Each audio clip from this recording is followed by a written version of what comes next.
2 दिवसात ताकारीचे पाणी द्या, अन्यथा नुकसान भरपाई द्या. नारायण वाघमोडे. सामाजिक कार्यकर्ते नारायण वाघमोडे यांचा पाण्यासाठी उपोषणाचा इशारा. कडेगाव तालुक्यातील पिके तीव्र उन्हाळ्यामुळे पाण्याअभावी करपू लागली असून ताकारीचे आवर्तन पाणी चालू होऊन 10 ते 12 दिवस झाले तरी अद्याप नेवरी, वडिया रायबाग, तेवलेवाडी, अंबेगाव, शेळकबाव या जवळच्या गावापर्यंतही पूर्ण दाबाने ताकारी कॅनॉलचे पाणी पोहोचलं नाही.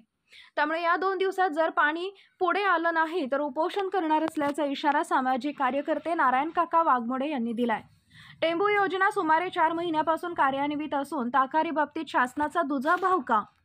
पाण्याअभावी पिकांचं नुकसान झाल्यास नुकसान भरपाईसाठी शेतकऱ्यांना घेऊन ग्राहक न्यायालयात जाणार असल्याचंही नारायण काका वाघमोडे यांनी सांगितलंय. ताकारी व इतर पाणी योजनांसाठी टेल टू हेड या नियमानुसार पाणी वाटप नियोजन ठरले असताना मनमानी पद्धतीने पाणी सुरुवातीला वापरलं जातंय. यामध्ये सुधारणा झाली नाही तर एकही शेतकरी पाणीपट्टी देणार नाही असा इशारा नारायण काका वाघमोडे यांनी दिलाय. कडेगाव प्रतिनिधी पॉवर मराठी न्यूज. एकच नजर चौफेर खबर. Power Marathi news.